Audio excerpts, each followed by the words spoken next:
Back to back black busters తో full swing లో ఉన్న ఎన్టీఆర్ జై లవకుశ మీద ఫుల్ కాన్ఫిడెంట్ గా ఉన్నాడు. అందుకే 10% షూటింగ్ కూడా కంప్లీట్ కాకుండానే వేరే ప్రొడ్యూసర్ ఆఫర్ చేసిన 85 కోట్ల భారీ డీల్ ని సైతం హోల్డ్ లో పెట్టాడు. ఈ సినిమాలో ఫస్ట్ టైం 3 క్యారెక్టర్స్ చేస్తున్న ఎన్టీఆర్ సక్సెస్ కోసం అందుబాటులో ఉన్న అన్ని దారులను వాడుతున్నాడు. పెద్ద సినిమాలకు మినిమం గ్యారంటీ మ్యూజిక్ అందించే దేవి శ్రీ ప్రసాద్ తో ఆల్రెడీ హిట్ ఆల్బమ్ రెడీ చేయించుకున్నారు.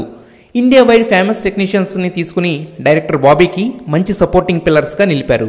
ఇక తన ప్రెజెన్స్ తో ప్రతి సినిమాని హిట్ మెట్టుపై నిలిపే లక్కీ లేడీగా పేరు తెచ్చుకున్న హంసానందిని కూడా ప్రస్తుతం ఈ ప్రాజెక్ట్లో జాయిన్ అయింది. ఆమెకు సాంగ్ తో పాటు ఓ చిన్న స్పెషల్ రోల్ ఆఫర్ చేశారట. ఎన్టీఆర్ తో ఛాన్స్ అనేసరికి ఇమ్మీడియట్ గా అగ్రిమెంట్ సైన్ చేసిందట ఈ లక్కీ లేడీ. ఆల్రెడీ ఇప్పటికే బోలెడంత క్రేజ్ తో జోరుగా షూటింగ్ జరుపుకుంటున్న జై లవకుశ సినిమా రిలీజ్ టైంకి ఫుల్ పాజిటివ్ బజ్ తో రిలీజ్ అవ్వడం ఖాయమని తెలుస్తుంది.